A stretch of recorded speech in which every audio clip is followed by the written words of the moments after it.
then you start trying to validate yourself. Like, do I really deserve to be here? You catch what I'm saying? Like, you really start questioning yourself. Right. Like, do I really deserve to be in this space, like with people around me?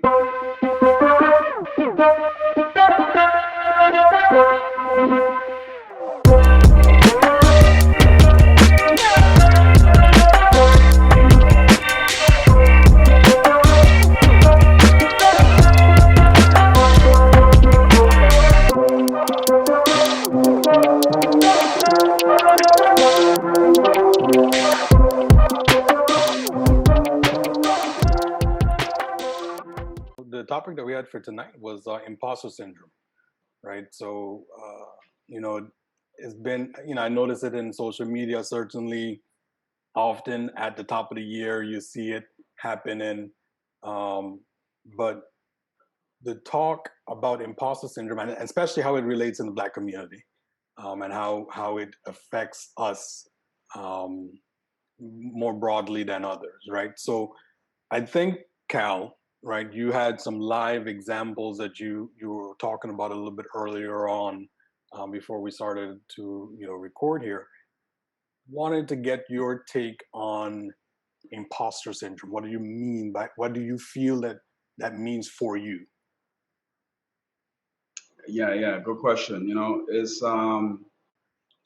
It almost feels like, right, if you get into a different space, right, where you feel that you're in comparison between like other people for their different, like whatever they did or accolades. I mean, for example, say if it's your first day on a job, right, you just started a new job, and at your past job you may have been like, I use the sales example just because like that's the background, like that's Right. that's what I meant, right?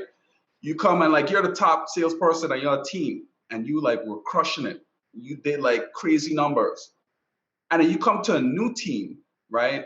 And on that new team you had people that probably did double what you did, have all these awards, took all these trips. As a matter of fact, on top of that, when you pull up in the parking lot with your Honda Accord, you pulling up and you seeing a bunch of like luxury vehicles, and you're like, okay, well, yeah, perhaps I was doing it. Maybe not a Honda Accord, right? Maybe a Caddy, Right, right, right, right? right, right, But it's like you might be driving a 3 Series thinking you the shit, or a 5, and then you see a 7, and it's like you're like, okay, well, I thought I was doing something. Like, what's happening? Like, what's up? So it's like really just being okay with yourself, right? And just like, well, I'll talk about the emotion of first when you with the imposter syndrome, right? It's like then you start trying to validate yourself. Like, do I really deserve to be here? You catch what I'm saying? Like, you really start questioning yourself. right. Like, do I really deserve to be in this space, like with people around me? Because by yourself, you're cool. By yourself, you're the shit. But like when you start getting around others, that's when you start questioning yourself, and it's like, oh, like, how do I stack up to this person, that person? Even like I'll tell you, bro, I'll give you another example real quick. Like with me and Chris, we'd be hanging out in West Six, having a good time, right? But let me tell you this, right? The minute like Kevin Durant or like Allen Iverson walk into like the bar or the club, you almost looking like, okay, well, damn, like this professional athlete, or even like a player from like Texas, University of Texas, like now somebody else come in, it's almost like it's just human nature, right? Like in your mind, Right. logic, you're like, oh yeah, wow, but like that's just another dude. But just human nature to just be like, okay, do I really fit in this space? Like, am I lacking something? Um, I mean, obviously now we're older, so it's like professional athlete is whatever. It's like, hey, that's a job as it is, um, but yeah, that's the way I look at it. It's kind of like you start looking around and you start like, okay, like, what am I missing? I think that's the scary thing about imposter syndrome, right? It really tugs at our insecurities, right? So where they may not have been before, or we may not have been aware of them before. Once we start comparing ourselves to others, we see where we thought we were doing well, but now compared to someone else, we're not doing so well. those insecurities start to come up for us. So those start to bubble up and then question if what we did was actually even good or good enough, right? Chris, what do you think about, what's your take on imposter syndrome? So I had to start by getting a general understanding of, the true definition of imposter syndrome. So I looked it up and it says imposter syndrome is loosely defined as doubting your abilities and feeling like a fraud. It disproportionately affects high achieving people who find it difficult to accept their accomplishments. Many question whether they're deserving of accolades. So my thoughts were around, does it have to be a negative thing, right? When you walk into a room, and let's take your sales example, you're automatically not the best salesperson in that room. Does it then cause you to reevaluate and elevate yourself to the point where you're making yourself better because you're comparing yourself to, the top salespeople in that room, versus at your previous job where you may have been comfortable being number one, big fish in a small pond type of situation.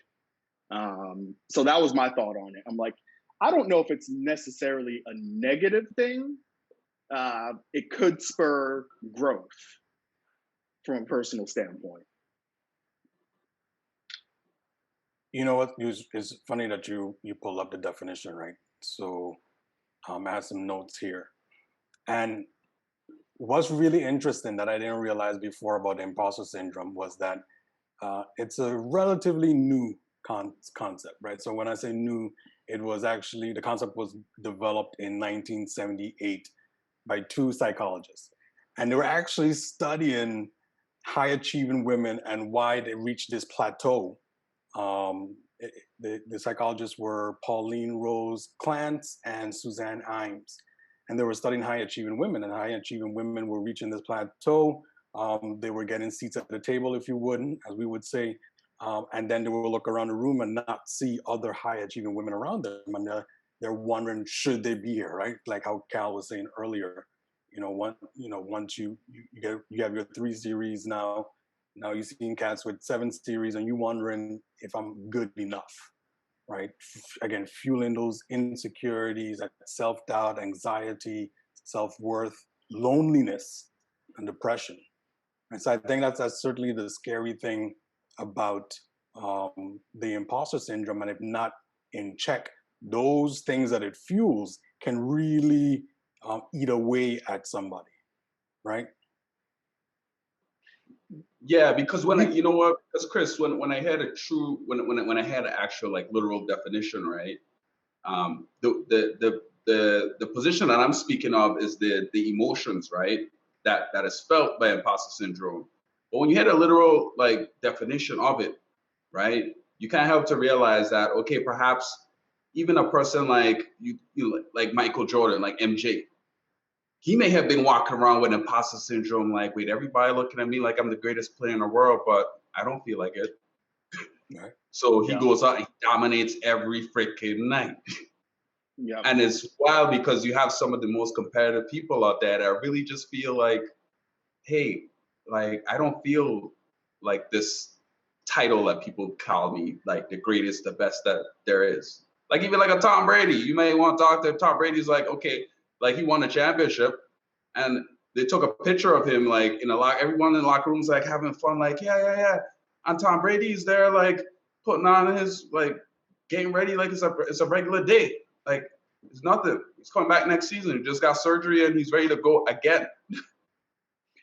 But do you feel like if they didn't have that mindset, they would be as successful as they are? It's almost like a survival instinct. Like, I'm going to go out here and compete and be number one for fear of not being the best. Right, because so when you say like that, right, it almost make you wonder if imposter syndrome is a bad thing. That's what I'm trying to get at. Because and it's like when you, No, I was going to say, I guess it's all from a mental standpoint, how you deal with the imposter syndrome. You know, do you engage in unhealthy activities, or does it fuel you and drive you to get better at your craft? So I never looked at it that way when looking at imposter syndrome. So I really like how you bring that out, Chris. Right, and as you guys were speaking, what came to mind for me, these high achieving athletes were the examples that we're providing, but that could be for any high achiever, right? What popped in for mind for me was the word humility, right?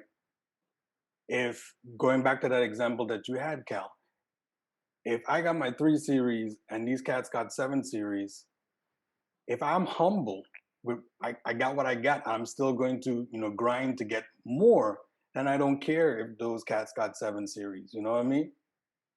If they label me as the GOAT, the greatest of all time, and all that stuff, that if I accept that might put me in a position where I might start to draw back, right? I might not work as hard, right? So now I gotta put that mindset aside, and I gotta work hard diligently and bring my A game every single game, every single time I go out there.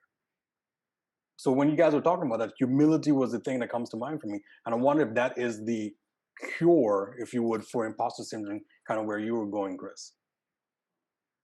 Yeah, and you see it all the time.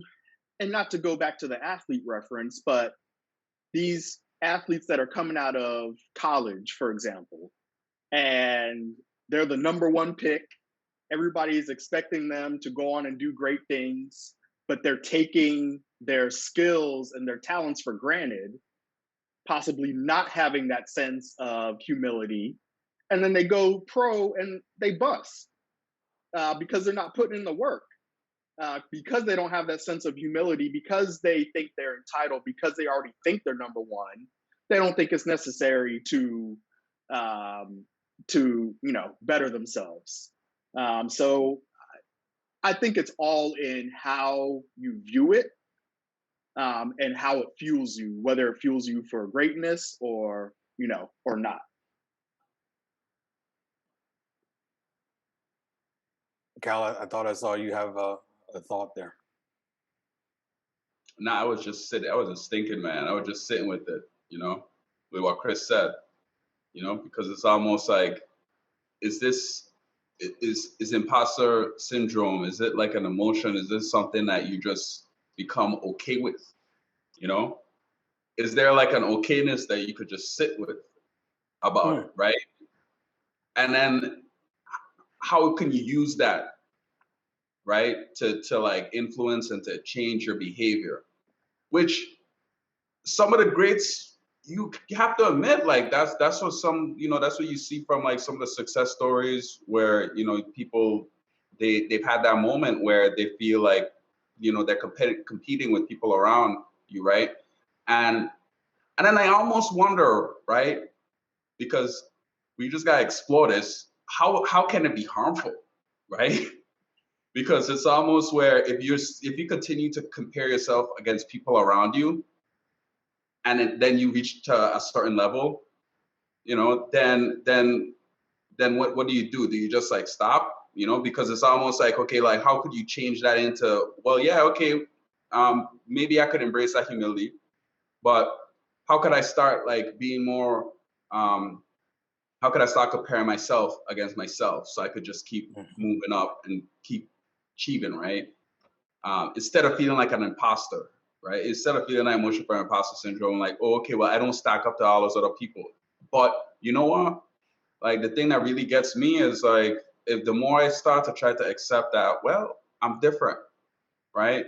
Like maybe before that 3 series, I moved from wherever I had before, whatever brand. I'm not trying to give anybody like any promo on here. You move from one brand to another Let's say brand. you move from the bus. Yeah, exactly, right? Right.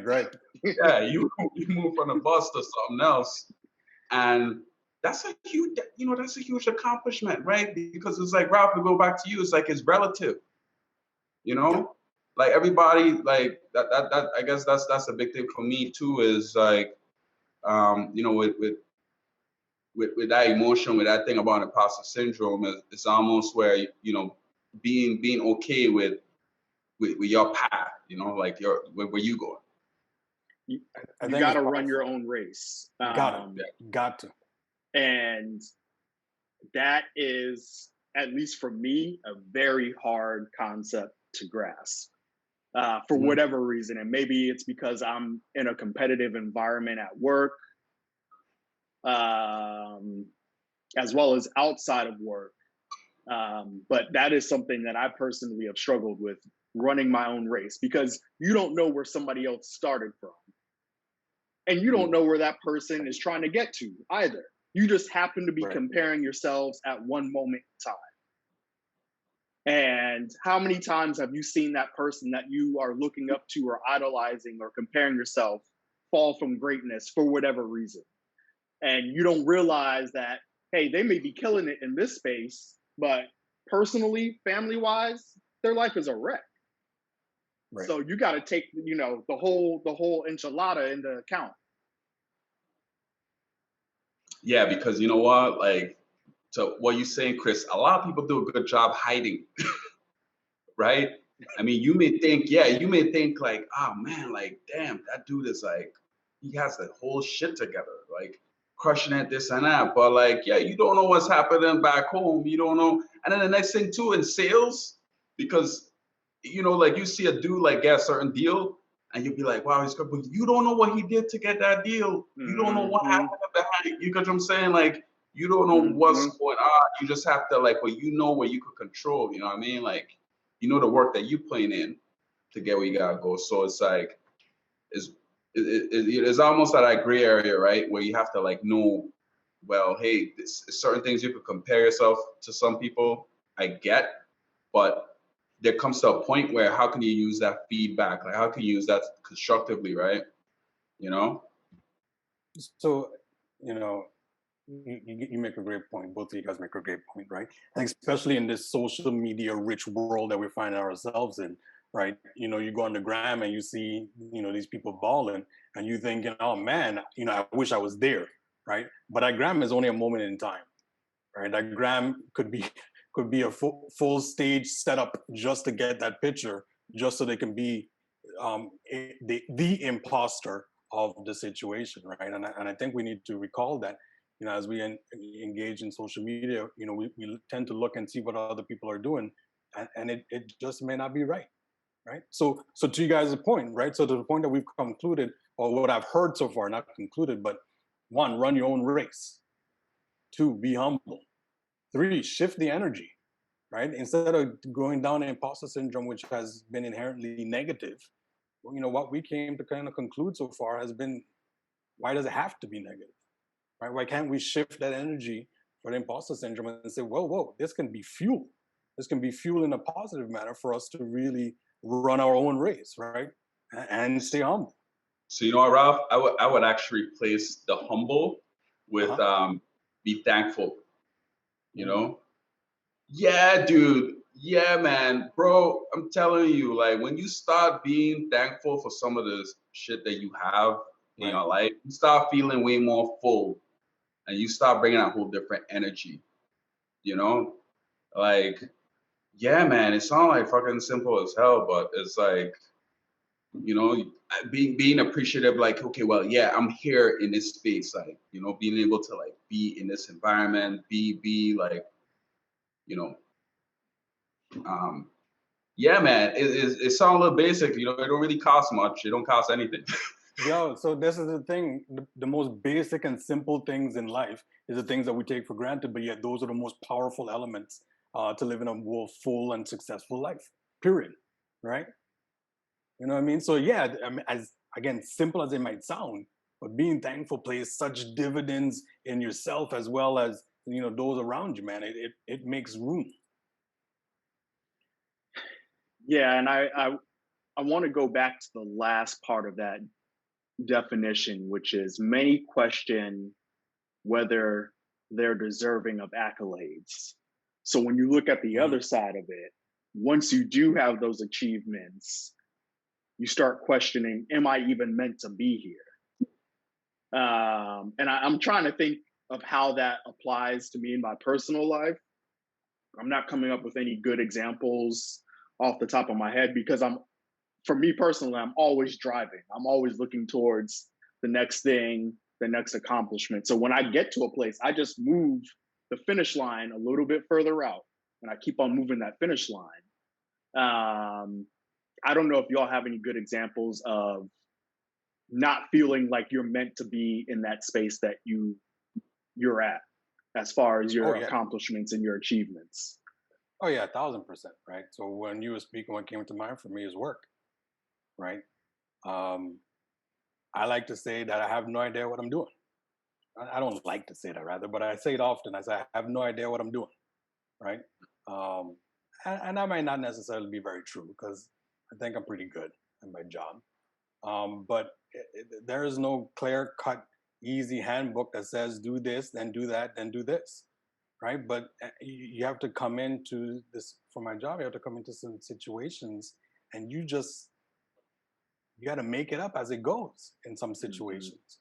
And that's when I say, I have no idea what I'm doing. So at times I'm like, yeah, I certainly don't know if I belong here, right? I don't know if this is the way that it should be done. But when when I have those framings and I talk to some of my peers, I'm like, so this is what happened and this is how I handle it and so on and so forth. They were like, yeah, that's good. Oh, is that how you would do it? Yeah, well, I wouldn't even think about it that way. Oh, what does the handbook says? Oh yeah, it doesn't say anything about that.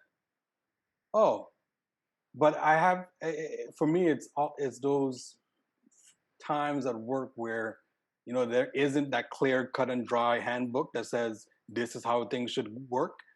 And you just have to do it. And those are the ones I question myself. Do I really belong here? Should I be doing this? Yeah, that really resonates with me as far as like with best practices, right? Because that's something that gets thrown around. It's like, okay, where's the data that, where's the evidence of this, right? But then that's when you start like questioning yourself as far as like, okay, so what experiences do I have that I could apply to the situation if I don't have any experiences, right? So, I mean, Chris, you bring up a good question, right, around that, right? And I think like, leaning into, especially in the professional space, right, for just knowing that there's not too many brothers that look like me in my space, I almost don't feel so much as an imposter as being like very fortunate to be where I'm at. So it's almost where like that gives me like that added sense of confidence. But I will tell you this though, there is moments where you feel that okay, you feel like there's not that level of respect, right? With you, I mean, this is just me, they ain't that level of respect initially until I start talking to people and getting to know them, and they start feeling like, oh, okay, well, this dude actually know what he's talking about. Like I really feel like, like he knows, he gets this, right? So and why do you think that is? Can I ask? Yeah, Ralph, you thinking the same thing? Go ahead. You know what is it could be the same why I think it is, like why I think it is that they change their opinion after they get to know me. That's what you're asking? Yeah. Why do you think that they don't have a certain level of respect for you before they get to engage and understand who you are and get to know you? I mean, it's kind of it's really left up to all the stereotypes and the images and the way people have just been like programmed based off the environment, right? It's kind of like, me in my building, somebody comes out of the elevator, they see me and they just like, whoa, like, you live here? I'm like, yeah, I live here. So it's like you see somebody in my position at work, it's like, oh wait, hold, you work here? Like, oh, okay, all right. Like, Cause they don't expect a black man to live in your building or a black man to hold the position that you hold at work. yeah. And you know what? And it's almost to the point, like, how can we start reframing that, right? Because I mean, I see some places where that narrative is starting to change, right? Obviously. But it's like, it's almost where, you know, perhaps that's something that I have mentally in my mind, and perhaps it's not even happening. And it's something that we're projecting Right. out there, and yeah. Yeah, because it could be something that I'm projecting. I don't know for sure if that's something that's really happening in the environment. It could possibly be something that I'm projecting to why Right. I feel like I need to give myself that edge. But you're projecting that based on experiences from the past. Yeah. So, which becomes your reality. So when you engage in those environments, all you have to go off is your past experiences. And same for those people. Right. Which if they don't have any past experiences like you talked about earlier, they're going to go off of what they've seen, which we all know how we're portrayed in the media, or what Yeah, they've right. heard. And I would neither one of those are positive, in my opinion. When you think about the image of a black man, especially if you're talking about just looking at the news and media like that, it's not brought out in a positive light. Right.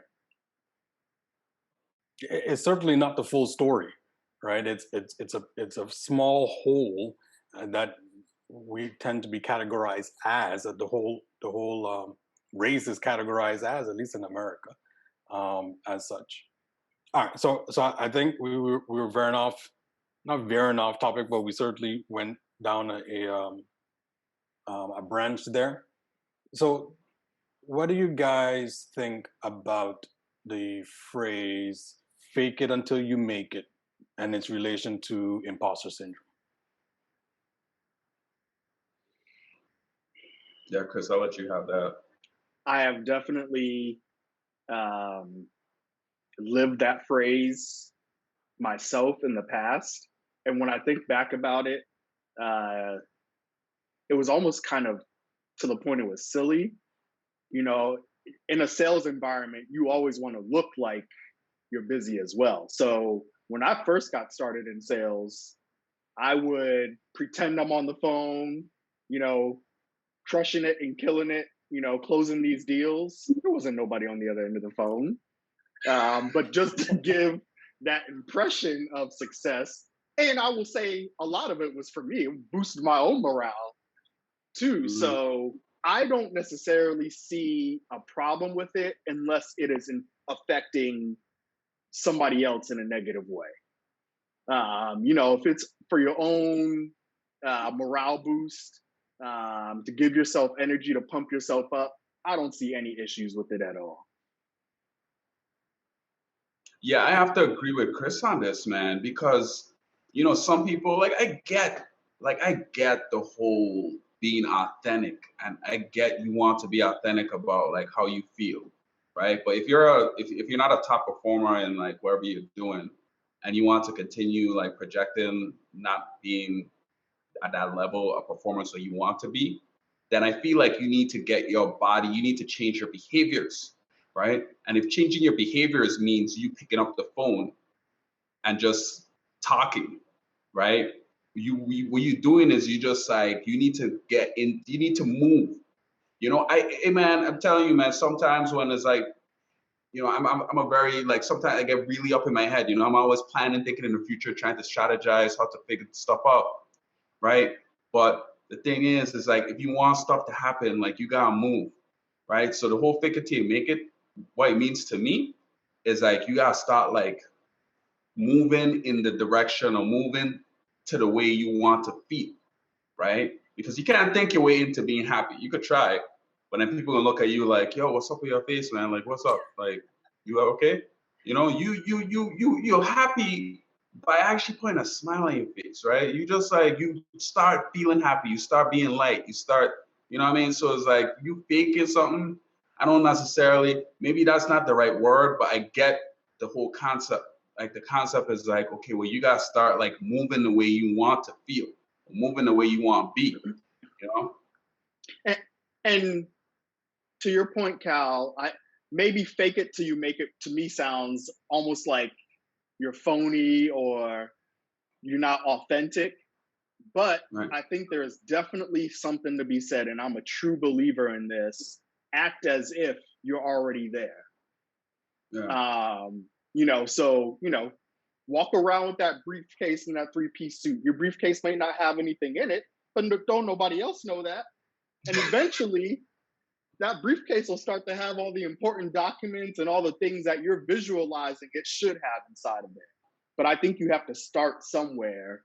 And if you have to start with that outward appearance of success, even to get your mind in a mental state to where you can start towards that path, I'm all for it. So all of that sounds very law of attraction-ish, right? Yeah. And, I'm good. I subscribe, right? Certainly that makes sense for me. The feeling of it certainly makes sense. But it also seems like there is a very thin line between, positioning yourself, framing yourself to get to where you want to go, and the thought process around imposter syndrome that we began to kind of peel out there. But the original thought process around imposter syndrome, where I don't know if I belong, right? So how do we contend with that thin line? I mean, that's a good question. I would say, going back to your question about faking it until you make it, there's a 2-part scenario, right? First, you fake it, but then you actually got to make it. You can only fake it for so long. So at some point, that novelty or that feeling is going to wear off if you're not seeing progress. And I don't know if that's an answer that answers your question, but that's the first thing that came to my mind when you asked it. Yeah, I mean, I think it actually comes back to what you said before, Ralph, with humility, right? Because if there's a sense of humility, right, then it's sometimes it's like it's kind of like to what we do in the beginning of our talks, right? Like, okay, so how do you feel on a scale to 1 to 10? And for some reason, everybody feel in this world that you have to be a 10. If you don't feel a 10, then you're fucking depressed. Like, what's wrong with you? Like, you don't feel great? Like, something's gotta be wrong. But like, what's up with being okay, right? Because the more okay you feel, like, the more I feel you gonna belong, right? Like, you get what I'm saying? So it's like, okay, what's wrong with just, hey, you belong? Like, be okay with yourself, right? You have that level of okayness, and the thing goes for like other people around you, right? Because you may have like a interpretation of somebody, like putting them up on a pedestal, but that may make them. That's a lot of pressure. Yeah, that's a lot of pressure to some people to feel like, well, this dude really expect that. Or even if somebody do that to you, like they look at you like, okay, well, yeah, Ralph is this up here, and you feel like you can't make a mistake. But like the people that you really get to vibe with is the ones that make you feel like, hey, you okay? Like I'm okay. It's like, and I feel like naturally that's when you start feeling like, yeah, I belong. Like, yeah, okay, well, yeah, I've got some people around here that just, okay with what they. And then, hey, maybe you could feel great, and it's okay to feel great. Maybe you feel like shit. Anyway, still okay. It's all right.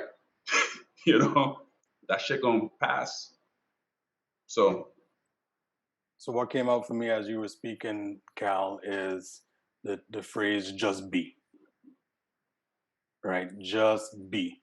Whoever you are, wherever you are. If you good, you good. If you okay, you okay. If you great, and you great. But we shouldn't have an expectation that everybody have to be great or wherever. We should simply just be and strive towards wherever we want to strive towards. But it's okay to be where you are in the moment and the place of where you are right now. Just breathe easy. Yeah, breathe. Just breathe. Just breathe. I had to put a plug up in there, you know what I mean? Oh, for sure. Um, I'm thinking about what you said, Kyle, and I'm trying to think what a 10 actually looks like for me, like how I would personally define a 10. And I think the problem I have with ever rating any aspect of my life as a 10 is it's just a moment in time. So, to your point, to stay at that 10 level in, let's say, business, I feel like my personal and my family would have to suffer for me to constantly be at a 10 in business.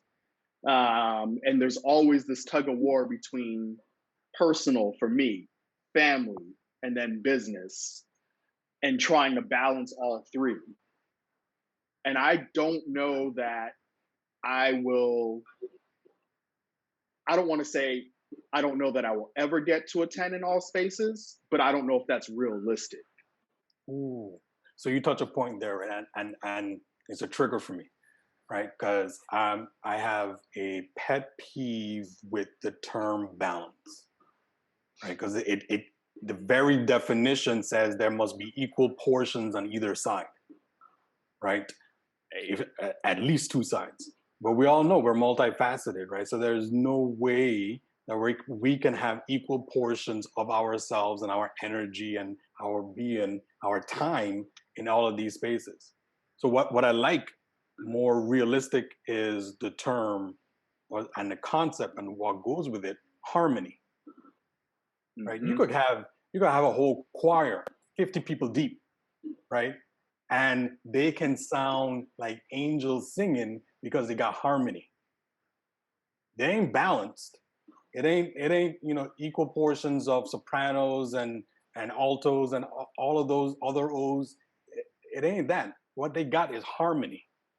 And harmony is a more realistic representation of life where we don't have to put a pressure on ourselves to have this balance.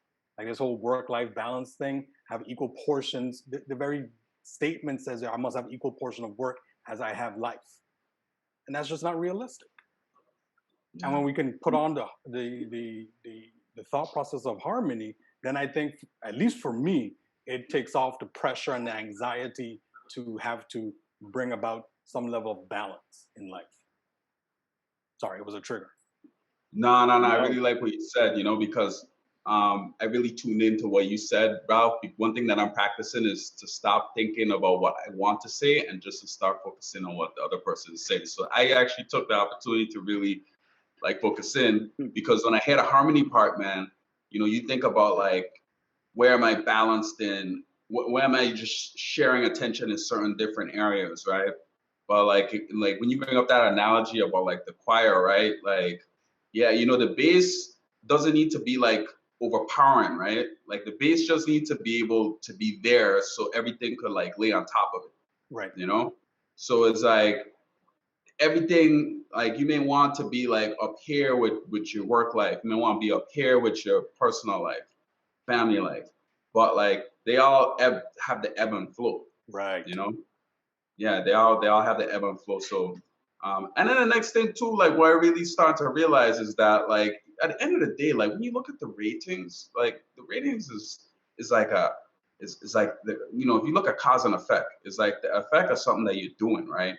And then the continuous thing about it is that we're constantly looking at this feedback. If we're looking at this feedback objectively, then we could know hey, what do I change? What can I improve to get the result that I want, right? So, I mean, ideally, naturally, I'd love to feel like a 10, right? But is that continuous growth where you could find out, okay, so what do I need to change throughout my day to maybe I need to wake up a half hour earlier, right? So I can feel more prepared. Maybe I need to spend an extra 15 minutes at the gym. So yeah, I think as long as you have okay, so what actions I could put in place to at least get to where I need to go, then the result, you just leave the result up. The result will take care of itself. And I like what you said, right? Because those ratings are just a communication tool, right? They're just to gauge, where you are compared to where you want to be, right? So if you're at 7 and you want it to be at an 8, then okay, you may be not too far off.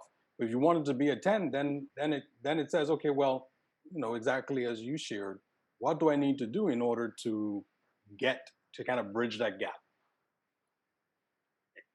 And kind of to circle back to what we were talking about earlier with imposter syndrome and comparing yourself to other high achievers. There was someone that I was comparing myself to, let's say in a previous life, in the business space. And this person was destroying me numbers wise.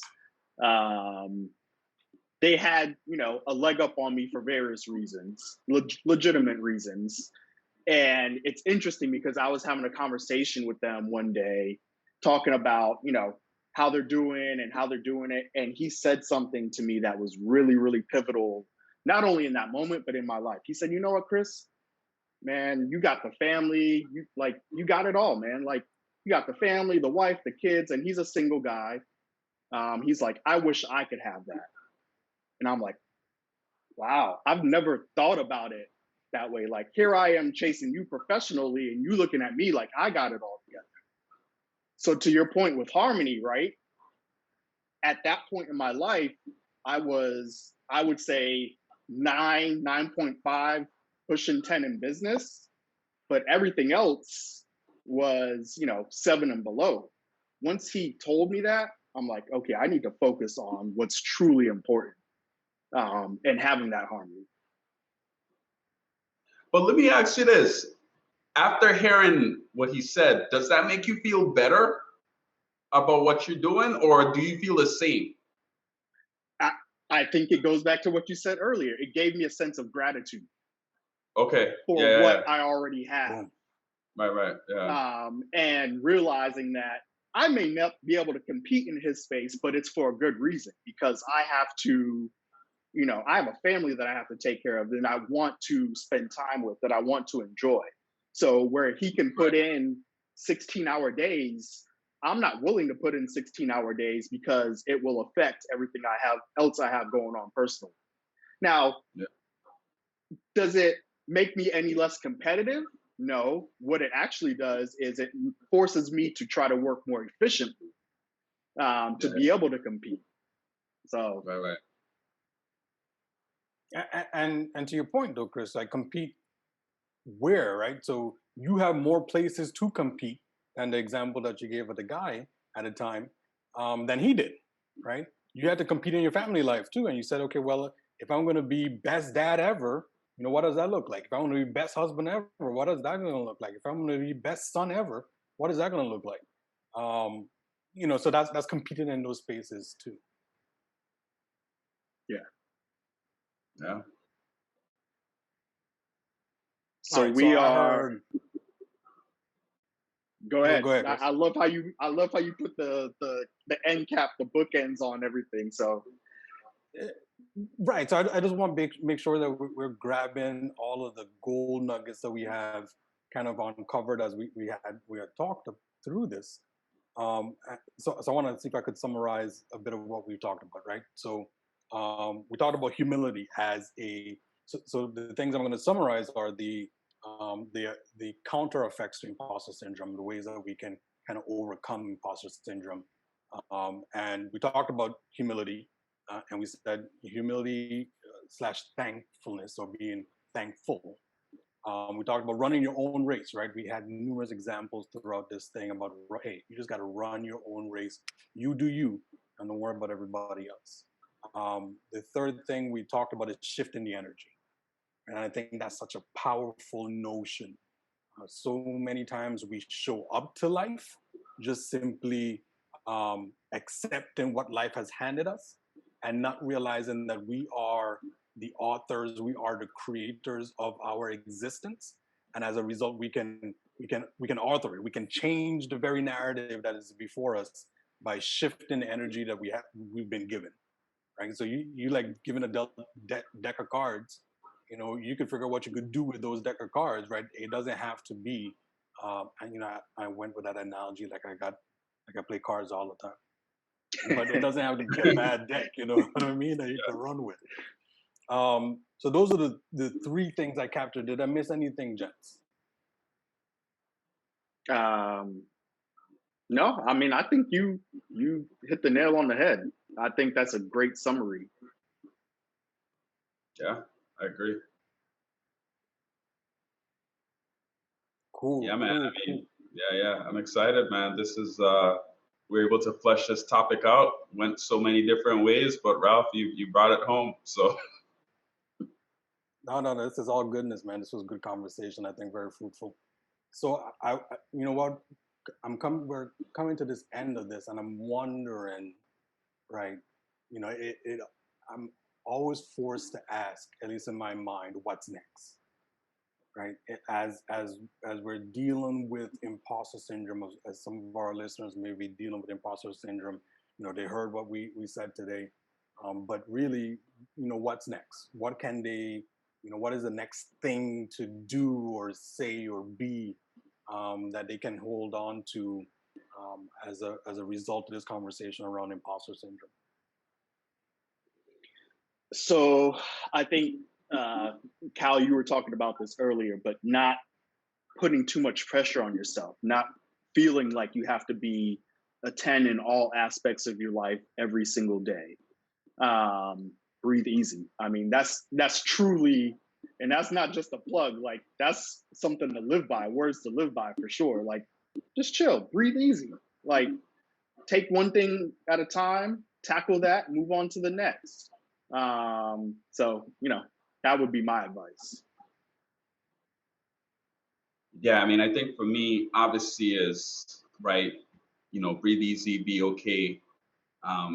And then like the next thing is, you know, accept that that they're different, right? Because like I feel like when you get in that comparison trap and you start looking at um, if you belong here, right? And then the next thing too is being thankful for being here, right? Because you look around and you're like, okay, well, you're not going to give yourself credit. You try and wait until somebody else give you credit.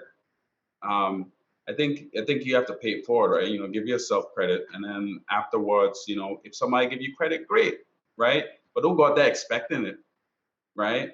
You know, it's just something that you have to feel yourself. So I feel like, yeah, man, start. You know, be okay with being different. Be thankful. You start feeling thankful that other people around you gonna notice it, and perhaps you could share that emotion with people around you. So yeah, that's the way I look at it. And, and don't forget to realize, yes, you may have far to go, but take time to enjoy how far you've come as well, is the other thing. I Mm, mean, look back at all the trials and tribulations that you've gone through and the place that you're at to even be able to comprehend moving on to the next step when years ago you didn't even know that next step existed. So I definitely think enjoying the moment is important. yeah, enjoy that journey. For me, I'll pull, you know, both of those what you guys said together.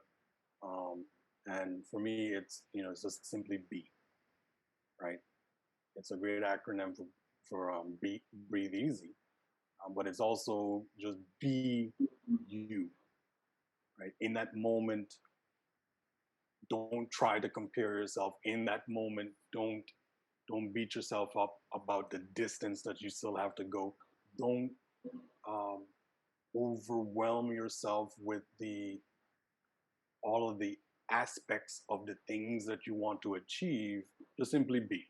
And as you can come down from the anxiety that those things can often cause, as you simply be, then you're in a position, put yourself in a position to figure out what the next step is that you can take and um, really move things forward. Yeah, All right. well said. All right, cool. So there you go, guys. Y'all want to close it out? Yeah. Yeah. Let's close it out. How are we gonna close this thing out, Chris? Man, I would just say, for everybody that tuned in, we appreciate y'all. We hope you took something away from it, and don't hesitate to tune in next time. Cal, how are we gonna close this thing out? Hey man, there's only two letters, man. Just be. You know, I mean, this is a lifestyle. This is a culture. This is a movement. You know, it's all about breathing easy. Just be. Just be you. Just be. Yes, sir. Just breathe easy, man. Until next week, we are so excited that you guys could join us.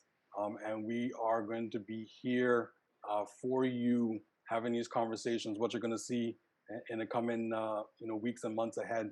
Certainly guests coming in. We're going to having real good conversations about real tough topics. Right. So not only topics like personal development and well-being, but certainly the topics that affect us as Black men, us in the Black community. And we are super excited to be able to have that conversation with you guys. So until next week, peace. Thanks, y'all.